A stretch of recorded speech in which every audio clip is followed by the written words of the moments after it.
네, 성인 간호 1교시와 아동 간호를 설명하게 된 유동아입니다. 오답률이 가장 높았던 문제들로 설명을 할 예정입니다. 먼저 7번인데요.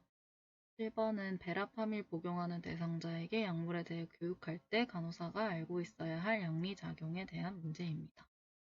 이 문제의 답은 칼슘 채널 블로커로 혈압과 심박동수를 감소시킴입니다. 칼슘 채널 차단제의 다른 예시로는 캡토프릴이 있는데 특징은 프릴로 끝나는 약물이 칼슘 채널 블로커라는 것을 알고 있으면 좋을 것 같아요. 8번은 심장 눌림증 증상으로 적절하지 않은 것은입니다. 심장 눌림증은 증상으로 심음이 약해지고 맥압 상승하고 청색증 나타나고 창백한 피부가 나타나는데 이때 혈압은 저하이므로 틀린 보기가 되겠습니다. 그리고 니페디핀의 양리작용으로 옳은 것은인데요. 니페디핀 역시 칼슘 채널 블로커이기 때문에 4번이 정답입니다. 디페인 스롬보시스 환자의 수술 방법으로 적절한 것은인데 디페인 스롬보시스는 심부정맥 혈전증이라서 그린필드라는 여과기를 삽입해주는 방법으로 수술을 하게 됩니다. 16번인데 부분 위 절제술 받은 환자가 식후 2시간에서 3시간 후에 어지럼, 발한, 손떨림 증상이 있을 때 제공해야 할 식사에 대한 문제입니다. 부분이나 전체 위 절제술을 받은 환자분들의 경우 덤핑 신드롬을 조심해야 하는데 식후 2~3시간 후에 어지럼, 발한, 손떨림 증상이 있으면 덤핑 신드롬이 일어났다고 생각할 수 있고 이때 저탄수화물 식사가 권장됩니다. 8번으로 장의 감압을 위해 사용되는 튜브는 해리스 튜브이고 여기서 이 보기 5번은 SB 튜브라고 하는데 이 튜브는 식도정맥류 출혈이 있는 환자에게 사용되는 튜브입니다. 그리고 19번 크론병이 있는 대상자의 진단 소견으로 적절하지 않은 것은인데 정답은 3번이고 3번은 점막과 점막하 조직까지 침범하는 것은 궤양성 대장염에 대한 설명이므로 틀린 답이 됩니다. 21번 결장루를 세척하는 동안 취한 간호 중 올바르지 않은 것은인데요. 세척통은 환자분의 어깨 높이에 걸어야 하므로 5번이 틀린 선지가 됩니다. 나머지는 다는 보기이고 네, 28번 우측 발목 골절로 인한 석고붕대 후 환측의 체중 부하를 피하기 위해 목발을 사용하였는데 이때 적절한 목발 보행 방법은 원포인트 가트입니다.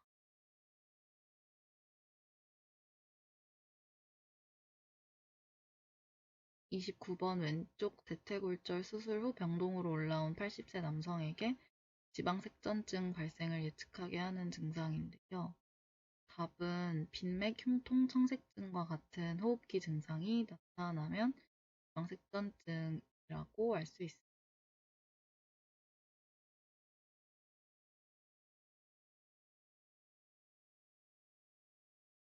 중증 근무력증 치료를 위해서 이런 약물을 투여받은 후에 나타날 수 있는 부작용으로 답은 2번 발한입니다.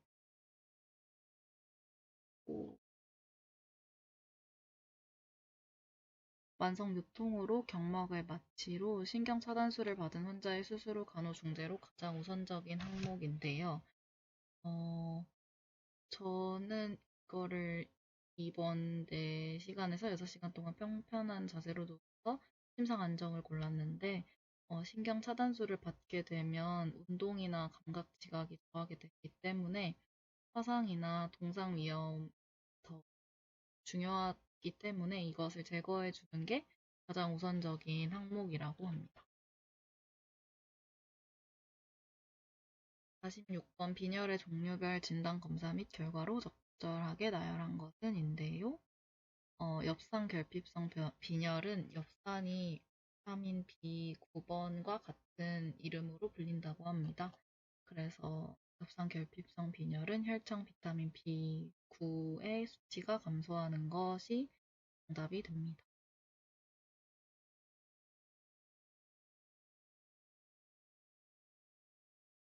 50번 녹내장에 대한 설명 및 간호로 옳지 않은 것은 나머지 보기는 다 맞는 설명인데요. 유전적 요인으로 하고 수술 후 산동제, 축제를 교대로 투여하는 등 다 맞는 순인데 수술 전 동공산대를 위해 트로피카마이드를 투여하고 시신경 유도는 형광 안저 조영술로 확인한다는 선지가 잘못된 선지가 되겠습니다.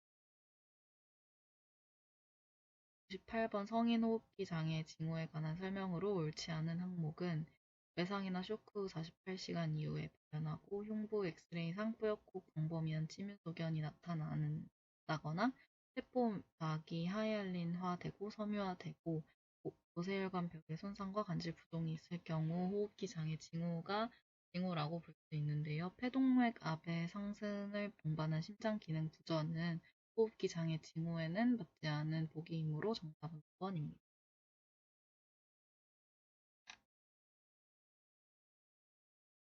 68번 제1형 당뇨병 대상자가 새벽 3시까지 혈당이 정상이었다가 그 이후부터 혈당이 오르기 시작하여 새벽에 고혈당이 발생하는 이유는 그래서 저도 헷갈려서 소무기 현상이라는 선지를 골랐는데 설명을 드리자면 새벽 현상이라는 것은 제1형 당뇨병 환자에게서 흔한 현상이고 새벽 3시에서 8시 사이에 성장 호르몬이 분비가 되는데 이제 이 성장 호르몬은 인슐린과 반대로 혈당을 올리는 작용입니다. 그래서 새벽에 고혈당이 발생하는 이유는 이 성장 호르몬 때문이므로 68번의 답은 2번이 됩니다. 69번은 응급실에 무의식 상태로 내원한 고혈당, 고삼투성 비케톤 증후군 환자를 위한 간호중재로는 정답은 생리식염수 정맥 수행요법으로 높아진 고삼투성인 것을 부정해 주는 게 가장 중요한 간호중재이므로 정답은 3번입니다. 네, 다음은 아동간호학에 대해서 설명드리도록 하겠습니다. 아동의 성장에 민감 깊은 결정적 시기가 존재하는데 그때 사회화의 결정적인 시기는 정답 2번 영아기입니다. 대소변을 가리던 3세 아동이 폐렴으로 입원한 후에 낮에 오줌을 쌀 때 어머니에 대한 상담 내용으로 것은 5번 이것은 일시적인 현상이므로 아무 말도 하지 말고 옷을 가져주는 것이 가장 적절한 선지가 되겠습니다.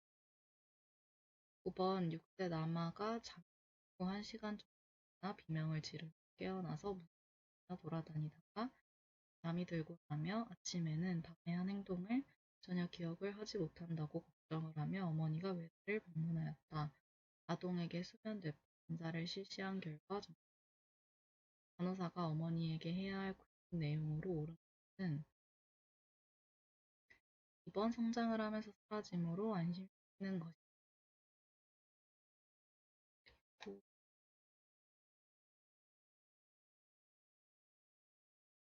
26번 자반병 진단받은 아동의 검사 소견으로 옳은 것은 4번 응고시간 정상입니다. 코어 류마티성 관절염 진단하에 입원한 9세 아동 수행으로 옳지 않은 것은 눈에 통증이 있나 확인을 해주고 관절염 부위에 온스코를 적용해주고 밤에 수면장애가 없는지 라는지 확인해주고 진통제 투여와 함께 행동요법 적용하는 것이 다이기 때문에 무릎 아래에 베개를 대주는 설명이 되겠습니다. 30번 신경모세포종 아동과 가족을 위한 간호중재로 라는 문제인데 신경모세포종은 질병 특성상 카테콜라민을 생산을 하고 대사 물질이 소변으로 배설이 됩니다. 따라서 정답은 가족에게 24시간 소변법에 대해 교육을 합니다.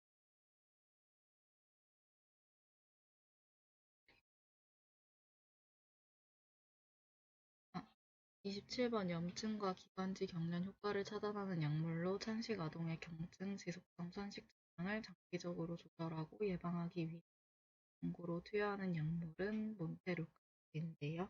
몬테루카스트는 천식과 알레르기 비염의 치료 약물로 류코트리엔을 차단을 해서 알레르기 반응을 억제하는 약물입니다. 따라서 정답은 4번입니다. 네, 모성간호 해설을 시작하도록 하겠습니다. 네, 73번에 조기 진통으로 입원한 김씨 부인이 휴식을 취하고 있는 가운데 자궁수축이 5분 간격으로 계속되었다고 하는데, 보면 이제 조기 진통이 왔을 때 투여할 수 있는 약물이 여러 가지가 있어요. 근데 이제 자궁수축이 5분 간격으로 오고 있다는 것은 상대적으로 빠르게 오고 있는 것을 알 수 있죠. 따라서 4번 이제 메떨진 같은 자궁수축제는 투여하면 안 됩니다. 그리고 조기 진통이 왔을 때, 그래서 정답이 4번이 되겠고, 조기 진통이 왔을 때 투여할 수 있는 대표적인 약물로 이제 니페디핀이 있고, 이제 이거는 칼슘 통로 차단제라고 합니다. 그리고 이제 브레신, 그리고 5번에 유토펄 같은 경우에는 베타 아드레날린 수용체 효능제로서 사용할 수 있고, 그 인도신 같은 경우에 프로스타글랜딘 억제제로서 이렇게 1, 2, 3, 5번 같은 경우에는 조기 진통 왔을 때 사용할 수 있는 대표적인 약물이니까 알아두시면 좋을 것 같고, 자궁수축제는 투여하면 안 되기 때문에 정답은 4번이 되겠습니다. 그리고 이거 75번에 임신 중 접종 가능한 예방 접종은 하고 물어봤는데, 이거는 제가 한번 개념을 찾아보기 위해서, 저도 이거를 아직 잘 모르고 있어서 개념을 찾아보기 위해서 그 모성간호와 그 대한간호협회 문제집 2018년도에 출간된 그 문제집을 한번 찾아봤더니 147페이지에 52번 문제가 있더라고요. 그거에 보면은 해설에 이제 불가능한 것은 대표적으로 무조건 꼭 기억하셔야 되는 게 MMR이에요. 그 홍역, 풍진, 이하선염, 홍역, 풍진, 이하선염 이거는 세 개는 꼭 접종을 하시면 안 되고, 임신 중에는. 그리고 수두 또한 접종을 하면 안 된다고 합니다. 그리고 가능한 것에는 그 면역 글로뷸린 및 사균으로 된 백신이라고 하는데, 대표적으로 파상풍, 콜레라, 디프테리아, 결핵, 비형 간염, 그리고 인플루엔자가 있다고 합니다. 그래서 정답은 1번이 되겠습니다. 89번에 보시면 자궁 내 태아 사망 시에 인부에게 올 수 있는 특징적인 합병증은? 이라고 물어봤는데, 이제 저희가 모성건학 배울 때 그 태아가 자궁에서 사망했을 경우에 이제 태반이 함께, 그러니까 사망하지 않고 자연스럽게 분만이 될 경우에는 태반이 같이 분만 3기를 이루어서 같이 이렇게 잘 떼어져 나와서 출혈의 위험이 이제 잘 나타나지 않는 게 정상이잖아요. 근데 이제 전치 태반 같은 경우에도 그렇고, 사실 태반의 위치 같은 게 이제 잘 떼어지지 않는다던가 이러면서, 그러니까 아기가 나오면서 태반이 같이 나와야 되는데 그렇지 못한 경우에 이제 출혈이 일어날 수 있어요. 그렇기 때문에 이제 자궁 내에서 태아가 사망했을 시에 출혈의 위험이 있다고 볼 수 있습니다. 이제 5번 보시면 섬유소원이 피브리노젠인데 이게 바로 응고인자입니다. 응고인자가 감소했다는 건 응고가 잘 안 된다는 뜻이고 출혈이 잘 일어난다는 뜻이겠죠. 그래서 특징적인 합병증으로 섬유소원 감소증이 일어난다고 보실 수 있습니다. 92번 보시면 이제 펩스미어 검사를 했더니 비정형 세포 상피인의 종양이 확인이 되었다고 합니다. 그래서 자궁경부암을 의심할 수 있으므로 이제 HPV 검사, 그 휴먼 페플로마 바이러스인 이 검사는 자궁경부암을 이제 검사할 수 있는 그러한 검사 방법이기 때문에 이것을 시행해야 됩니다.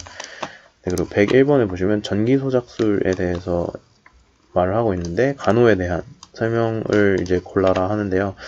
소작 후에 매일 질석책을 해줘야 된다고 합니다. 그래서 정답은 1번이 되겠고, 소작술 후에 충분한 휴식을 위해서 한 4에서 6주 이상 휴식을 가져야 된다고 하고, 이제 부부생활 같은 경우에도 그 이후에 할 수 있다고 합니다. 그래서 정답은 1번으로 보실 수 있습니다. 네, 이제 다음은 지역사회 간호와 해설을 하도록 하겠습니다. 37번 같은 경우에는 사실 저도 이거를 잘 개념을 틀리기도 했고 개념을 잘 못 찾겠는데 그냥 한번 외우셔야 될 것 같습니다. 제가 최대한 찾아봤는데 문제집이나 그 개념서 모두 잘 찾기가 어려워서 법과 규제를 강하기 위함이다라는 것을 외우시면 좋겠고, 혹시 아시는 분이 있다면 정확한 것에 대해서 저에게 알려주시면 감사드리겠습니다. 네, 39번을 보시면 이제 귀속위험도 교차비, 뭐 상대 위험도 이런 것에 대해서 물어보고 있는데 저희가 일반적으로 그 역학 측정 지표로 뭐 발생률, 발병률, 유병률 이런 것들에 대해서는 잘 알고 있지만 뭐 귀속 위험도 교차비, 상대 위험도 이런 거는 사실 국시에서도 상대적으로 발생률, 유병률 이런 거보다는 적게 나오기 때문에 좀 생소할 수 있는데 이번 기회로 한번 알 수 있는 기회가 되셨으면 좋겠습니다. 그래서 이제 기속 위험도에 대해서 설명을 드리자면 기여 위험도라고도 해요. 그래서 노출군에서의 질병 발생률에서 비노출군에서의 질병 발생률을 뺀 값을 말합니다.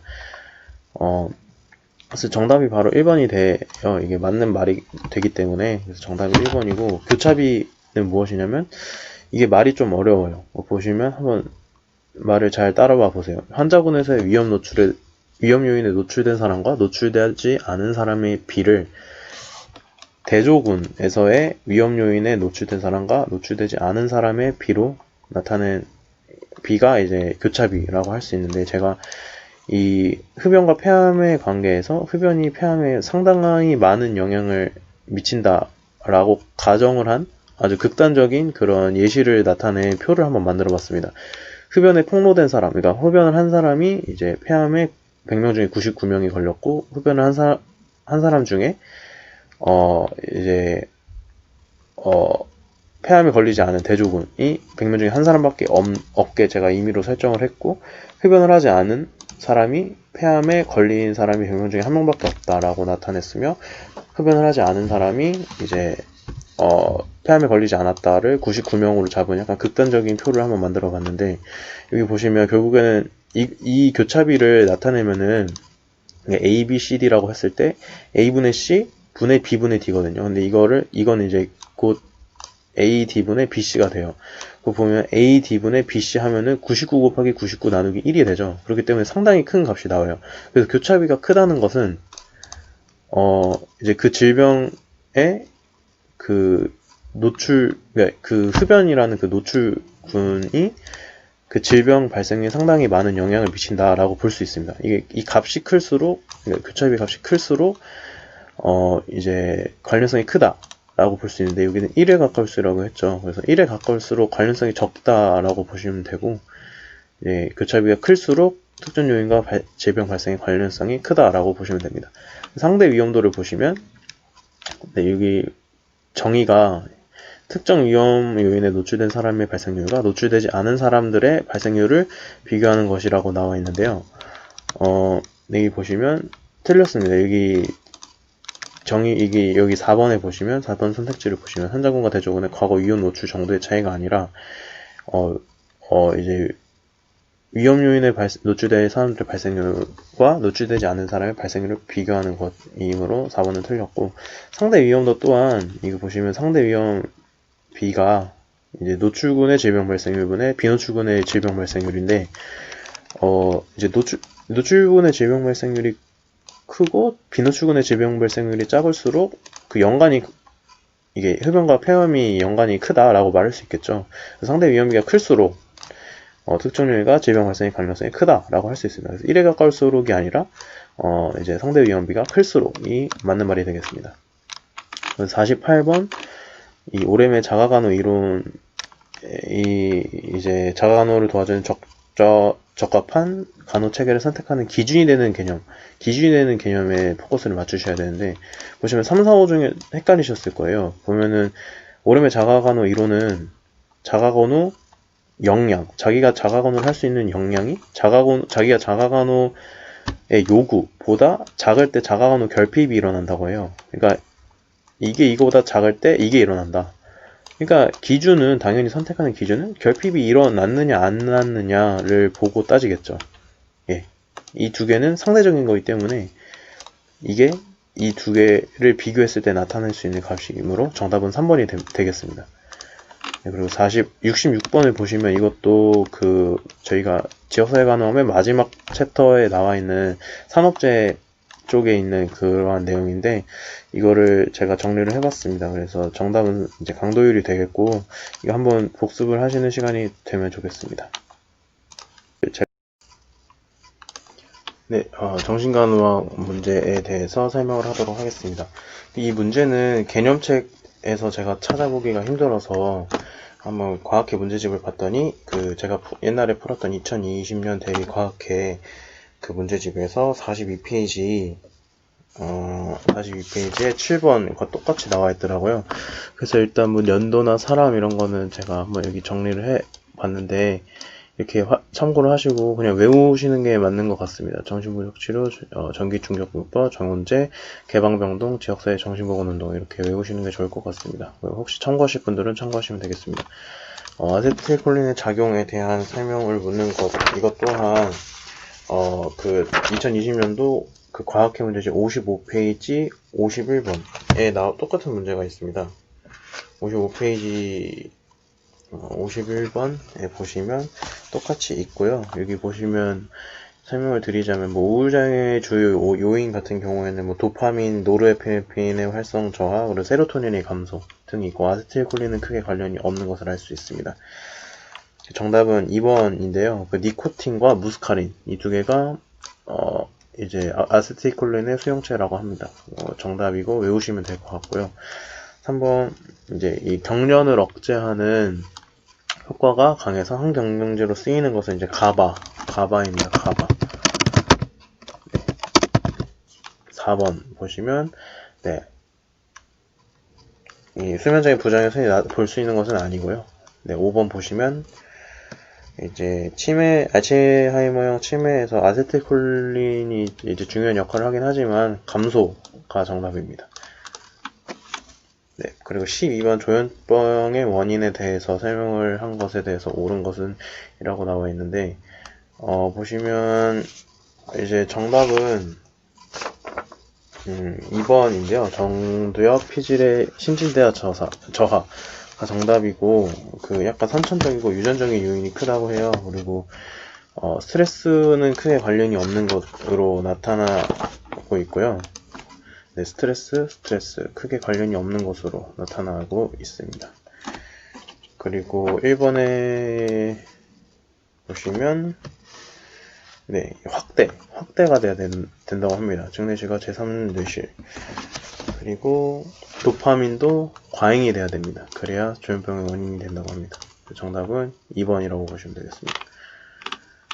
그리고 13번 같은 경우에도 과학회 문제집 보시면 2020년도 84페이지 있어요. 84페이지에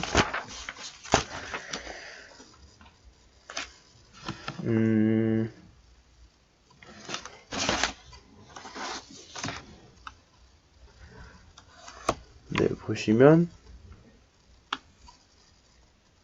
잠시만요. 이제 13번 다시 설명드리도록 하겠습니다. 보시면 이 설명 있잖아요. 13번에 대한 설명이 도파민에 대한 설명이에요. 그래서 도파민이 무엇인지에 대해서 알고 싶으시다면 혹시 과학회 문제집이 아까 말씀드렸듯이 2020년 판으로 있으시다면 69페이지 89번 문제에 대한 설명에서 도파민에 대한 설명이 있으니까 이렇게 똑같이 있거든요. 이렇게 남성의 유방, 남성에게서 여성의 유방, 유주분비, 여성에게서는 무월경, 월경 불순과 같은 부작용이 발생한다고 하고, 그리고 이제 프로락틴 분비를 억제시키고, 그리고 정신병 약물 치료 시에 이 도파민이 억제돼서 프로락틴 분비가 증가된다고 합니다. 그래서 참고하시면 될 것 같고요. 섭식장애, 31번 섭식장애에 대한 설명으로 옳은 것에 대해서 설명을 드리자면, 일단 꼭 아동계에서 나타나는 것은 아니고 이제 좀 체중 감소를 나타내죠. 그리고 불안장애와 감각장애가 흔하지는 않고요. 다른 장애가 있습니다. 그리고 5번 같은 경우에는 이제 감소하는 양상을 보입니다. 그래서 이제 섭식장애 또한 가족적 요인이 있습니다. 과잉보로 인해서 자율성과 이제 환경 조절에 문제가 있을 때 자주 발생한다고 합니다. 이번 시간에는 간호관리학에 대한 문제 설명을 하겠습니다. 5번 문제를 보시면 역사 관련된 문제인데 1번에 간호조무사 제도가 실시되었다고 하는데, 이 복국기 간호는 1950년도에서 1960년도 사이에 일어났는데, 이 간호조무사 제도는 1963년에 시행된 제도이므로 틀린 답안이 되겠고, 52년 해방 후 고등 간호 학교에서 통합되었던 간호교육기관이 교육부 시행령에 따라서 이제 간호고등기술학교로 개칭이 되었습니다. 네, 그래서 틀렸다고 볼 수 있고, 네, 3번이 정답이고요. 4번에 이제 이화여자대학교 간호학과에서 최초로 그 대학원 석사과정이 개설되었다고 하는데, 그 이제 이화여대에서 학사학위 과정 같은 경우에는 55년에 했지만 석사과정은 1960년도에 개설이 되었음을 알 수 있습니다. 그리고 이제 2년제 교육 제도는 같은 경우에는 1979년에 간호전문대학으로 개편을 하면서 2년제 대학이 생겼음을 알 수 있습니다. 그리고 10번 같은 경우에 간호과호에 대한 설명으로 옳은 것을 물어보고 있는데요. 그 간호사의 법적 책임에는 세 가지가 있는데, 첫 번째로 간호사고, 두 번째로 간호과오, 세 번째로 간호과실이 있습니다. 그리고 번외로 그 불법 행위가 있는데요. 그래서 1번을 보시면 간호 표준을 준수하고 최선의 간호를 제공하는 경우도 발생할 수 있다는 간호사고에 해당을 하고요. 그리고 3번에 보시면 간호 행위가 시작되어 끝날 때까지 과정에서 원치 않은 불상사가 발생한 경우 또한 간호사고로 볼 수 있습니다. 정답 그 간호과오에 대한 적절한 설명은 4번인데, 간호 표준 행위를 충족하지 못하여 사망, 상해, 치료 지연 등의 경과를 초래한 경우가 바로 간호과오로 말할 수 있습니다. 그리고 5번에 간호 행위를 함에 있어서 업무상 요구되는 주의 의무를 게을리하여서 환자에게 손해를 끼치는 경우가 이제 바로 불법 행위 책임으로 볼 수 있습니다. 26번 같은 경우에 이게 제가 생각했을 때는 1, 2, 3, 4, 5번이 다 이제 틀렸다고 생각을 하는데, 저도 아직 배우는 입장이라서 정확한 답을 잘 모르겠습니다. 답이 1번이라고 하지만 제가 알기로는 이제 집권화 같은 경우에 결정의 재량권이 자유재량권, 말 그대로 사람들의 결정을 하는데 자율성이 보장이 된다라는 말인데, 제가 알기로는 반대되는 개념이 맞는 것으로 알고 있어서 이게 정확히 무엇이 1번이 답이라고 하지만 저는 정확히 잘 모르겠습니다. 네, 그리고 기본간호에 대해서 설명을 드리도록 하겠습니다. 이번 시간에는 기본간호학 해설을 시작하도록 하겠습니다. 네, 8번 문제를 보시면 요실금에 대해서 물어보고 있는데, 요실금은 크게 5가지로 나뉘어요. 기능적 요실금, 긴박성 요실금, 반사성 요실금, 긴장성, 역류성 이렇게 있는데, 제가 알기로는 완전 요실금이라는 단어가 없는 것으로 알고 있습니다. 네, 그래서 기능적 요실금, 이게 만약에 제가 틀리다면 말씀해 주시면 감사드리겠습니다. 기능적 요실금 같은 경우에는 비뇨기와 신경계는 정상이지만 정신적, 육체적 장애를 가진 대상자의 불수의적, 그리고 예측 불가능한 수변의 손실이라고 합니다. 그리고 긴박성, 절박성 요실금 같은 경우에는 갑작스럽게 강한 요의를 느끼고 요의를 불수의적으로 손실하는 것을 말한다고 합니다. 그리고 3번의 반사성 요실금 같은 경우에 방광에 소변이 찰 때 예측 가능한 간격으로 일어나고 불수의적 요실금이라고 합니다. 정답은 3번이라고 하는데, 사실 1번과 2번이 조금 제가 느끼기로는 좀 둘 다 맞는 말인 것 같은데, 일단 3번이라고 합니다. 네, 그리고 12번에 이제 관장에 대한 설명을 이제 했는데요. 이 설명에 대해서 옳은 것을 고르라고 하는데, 1번에 이제 관장의 종류에도 여러 가지가 있어요. 근데 이제 고장액 관장을 물어봤어요. 그래서 고장액 관장의 경우에는 그 고장액 이제 용액은 500ml를 주입하라고 하는데, 이제 고장액 같은 경우에는 90에서 120 정도를 투입을 해야 되고, 고장액 말고 저장액이나 등장액, 비눗물 같은 경우에는 500에서 1000 정도를 사용해도 된다고 합니다. 하지만 고장액은 90에서 120 정도를 사용해야 된다고 합니다.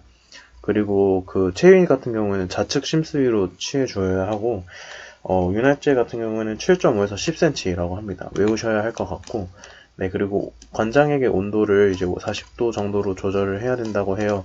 왜냐면 들어갈 때 차가울 수 있기 때문에 대상자가 좀 놀라거나 오히려 작용이 잘 되지 않는 경우가 발생할 수 있기 때문에 충분히 데워준 다음에 투여하도록 해야 됩니다. 30분 이상 참았다가 아니라 바로 이제 이제 그러한 요구가 들면은 바로 화장실에 가서 배변하도록 해야 됩니다. 17번 같은 경우에 이거는 저도 잘 이거 답지가 없다 보니까 근데 이거를 개념을 찾아보려 해도 잘 못 찾겠더라고요. 그래서 일단 이게 정답이다. 손목 관절 같은 경우는 팔뚝, 한 손으로 팔뚝, 한 손으로 손가락 잡아야 된다라는 것을 한번 기억을 하시고 나머지는 저도 정확히 잘 모르겠습니다. 이게 개념책을 찾아봐도 잘 나와있지 않아서 이 부분에서 죄송하고 3번이 정답이라는 거 알고 계시면 좋을 것 같습니다. 네, 그리고 욕창 분류에 대한 설명인데 이제 욕창 1단계 같은 경우에는 그 비창백성이어야 하고요. 그래서 1번 틀렸고 그리고 뼈 노출까지 있어야 4단계라고 하고 그리고